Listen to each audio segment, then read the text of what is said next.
Découvrez dans cette vidéo comment séparer les couleurs de la texture de vos images.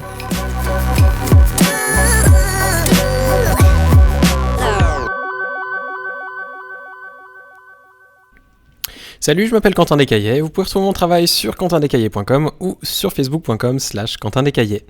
Aujourd'hui, on va aborder la séparation de fréquences dans cette vidéo qui sera la première d'une plus ou moins longue série. Il risque d'y avoir 4 ou 5 vidéos parlant de la séparation de fréquences. La séparation de fréquences, c'est une technique qui est très utilisée par les retoucheurs à l'heure actuelle et qui nous permet donc de séparer la texture de nos couleurs. Elle va nous servir à plein de choses, par exemple modifier les reflets de lumière dans les cheveux, corriger des petits soucis de texture sur la peau sans toucher à la couleur, ou plein d'autres petites choses, et on va le voir donc dans les prochaines vidéos. Aujourd'hui, on va vraiment se concentrer sur la création, la séparation de fréquences, comment sortir la texture de nos couleurs sans perdre aucune information. Et on va aussi voir pourquoi c'est important de savoir si notre image est en 16 bits ou en 8 bits lors de la création d'une séparation de fréquences. Raison pour laquelle d'ailleurs j'ai la moitié de mon image qui dispose d'un très beau bandeau gris, 50%. On va voir donc grâce à ça la différence entre les deux séparations de fréquences. Mais avant cela, on va commencer par une séparation de fréquences basique en 8 bits. Si vous voulez contrôler votre image actuelle, si elle est en 8 bits ou en 16 bits, il suffit de vous rendre sous image, puis mode, et enfin sous cette zone ici, pour voir si vous avez du 8 ou du 16 bits. 32 bits, ça m'étonne un petit peu que vous en ayez pour le moment, mais entre 8 et 16, ça devrait être assez clair. Il y a la petite coche qui se trouve juste devant. On va donc créer nos deux calques. Pour commencer, on va avoir besoin de deux calques, effectivement, donc pour séparer dans un la couleur et dans l'autre la texture. Si comme moi vous avez déjà un petit peu retouché, enfin c'est pas vraiment une retouche que j'ai fait, j'ai simplement créé un arrière-plan, vous pouvez faire commande majuscule, Alt et E tout en même temps, et ça devrait créer un calque fusionné de tout ce que vous avez jusqu'à présent dans votre fichier. Si vous n'avez que l'arrière-plan, vous pouvez simplement faire commande ou CTRL J, et ça va dupliquer votre calque, ce que je vais faire d'ailleurs pour avoir une copie de mon calque 1, et qui va s'appeler calque 1 copie. Le calque 1, je vais le renommer en l'appelant couleur, comme ça je sais exactement de quoi il s'agit, et le second, je vais l'appeler texture. Je vais désactiver mon calque de texture qui pour le moment ne m'intéresse pas. Je vais ensuite me rendre sur le calque de couleur et on va essayer d'en sortir que les couleurs et d'enlever la texture. Pour enlever la texture, c'est très simple, on va faire comme les vieux de la vieille le faisaient pour retoucher la peau, c'est-à-dire filtre flou et flou gaussien. Alors oui, si vous regardez cette vidéo et vous faites de la retouche avec le flou gaussien pour nettoyer la peau, c'est que vous faites quelque chose de, on va pas dire de faux, hein, mais d'un petit peu barbare. On va valider le rayon à 6 pixels pour cette image. On verra dans des prochaines vidéos comment choisir son rayon de manière correcte par rapport à la zone que vous souhaitez travailler. Parce que oui, il faut savoir qu'un seul rayon pour une image entière, c'est un petit peu bête parce que chaque zone a besoin d'un rayon un petit peu différent. Les cheveux n'ont pas la même finesse de texture qu'un visage ou qu'un t-shirt ou que notre mur. Si vous me dites que le mur ici a besoin d'un rayon de 6 pixels, c'est qu'il y a peut-être un souci. On va donc garder notre rayon à 6 pixels et le valider, comme ça on voit qu'on a effectivement plus trop de texture sur beaucoup de zones. On en a encore un petit peu sur les jambes et légèrement dans le parquet, mais c'est pas le but d'aujourd'hui. On va ensuite réactiver la texture et on va vouloir en enlever les couleurs. Pour ce faire, on va se rendre sur image, puis sur appliquer une image. Du moment où on est dans appliquer une image, alors j'ai déjà mes paramètres qui sont quasiment corrects, et du coup c'est un petit peu trompeur parce qu'on a déjà plus de couleurs.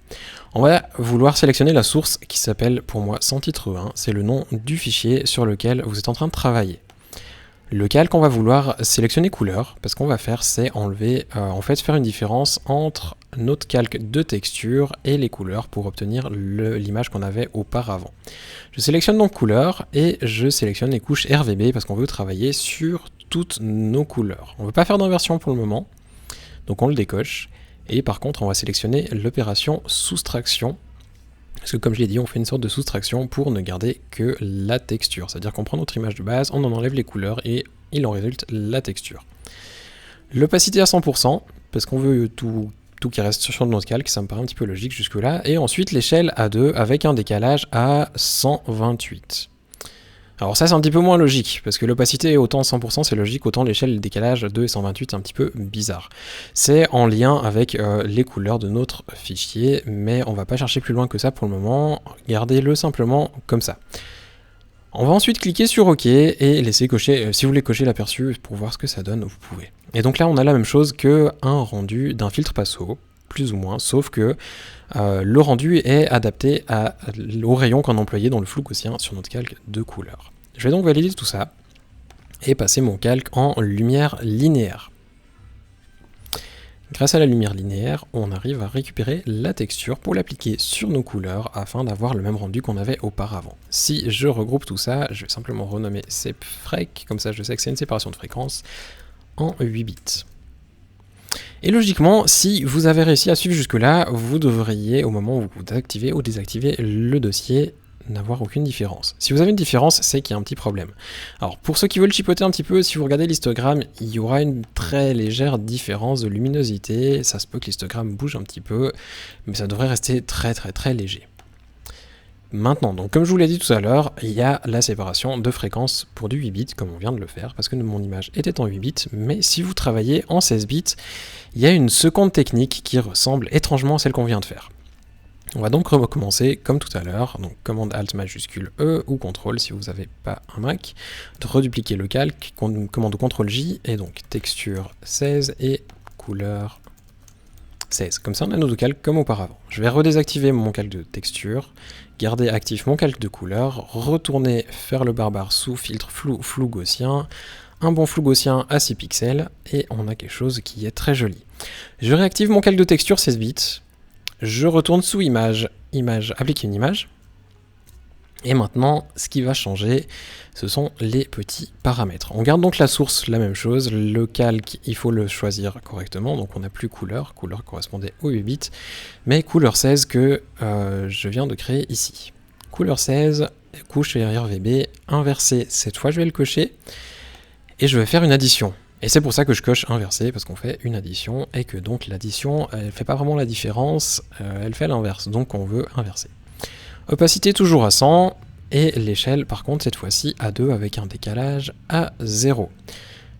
Et normalement avec ces paramètres-là, je devrais avoir le même rendu que tout à l'heure, ou du moins on a l'impression que c'est le même rendu, mais c'est pas vraiment le même. On va cliquer sur OK, je vais le passer en lumière linéaire comme auparavant, et regrouper mes deux calques et les appeler sepfrec 16 bits. Voilà. Et donc là, on a un rendu qui, à s'y méprendre, est très similaire à ce qu'on avait avant. Par contre, vous l'avez peut-être remarqué, au moment où j'ai activé ma séparation de fréquence de 8 bits, on a le gris qui a légèrement changé. Alors j'espère qu'on le voit avec la compression de YouTube, je suis pas sûr que vous le verrez, c'est pour ça qu'on va employer notre petit curseur pour regarder les couleurs. Alors si vous regardez les couleurs ici, donc le gris, je désactive ma séparation de fréquence 8 bits, quand la séparation 16 bits est active, c'est plus foncé. Et c'est en fait là la différence principale au niveau de la séparation de fréquence 8 ou 16 bits, c'est que le gris 50% n'a pas la même valeur en 8 ou en 16 bits. Et c'est un petit peu un souci avec le calque de texture qui risque de changer la luminosité de votre fichier. Alors ça reste très léger, on s'entend, mais il y a quand même une différence et pour certaines retouches ça peut être un problème. Donc il faut être conscient qu'il y a une séparation de fréquence pour les fichiers 16 bits et une autre pour les fichiers de 8 bits et que les paramètres, eh bien, il va falloir les adapter en fonction de la profondeur de couleur de votre fichier. Pour regarder exactement avec notre pipette, si je regarde la valeur de mon gris avec un 16 bits activé sur un fichier 8 bits, mon gris 50% il est à 49%. Par contre si je réactive ma séparation de fréquence en 8 bits et que je reprends ma pipette, mon gris effectivement à 50%. Alors que la séparation de fréquence, finalement on avait l'impression qu'elle était la même, mais elle n'est pas tout à fait pareille. Donc gardez bien à l'esprit d'employer la séparation de fréquence qui correspond à votre profondeur de couleur. Donc image, mode, et contrôlez bien si vous êtes en 8 ou en 16 bits. Si vous avez compris ces petits détails, vous avez tout compris à la création de la séparation de fréquence, et dans les prochaines vidéos, on va pouvoir regarder un petit peu plus en détail comment l'utiliser et surtout comment paramétrer le rayon du flou gaussien comme on l'a fait aujourd'hui, mais de manière vraiment précise en fonction de la zone que l'on va souhaiter travailler. D'ici là, n'hésitez pas à me laisser un petit commentaire si vous avez des questions ou des soucis lors de la création de votre séparation de fréquences, j'y répondrai avec plaisir, et puis à bientôt dans une prochaine vidéo.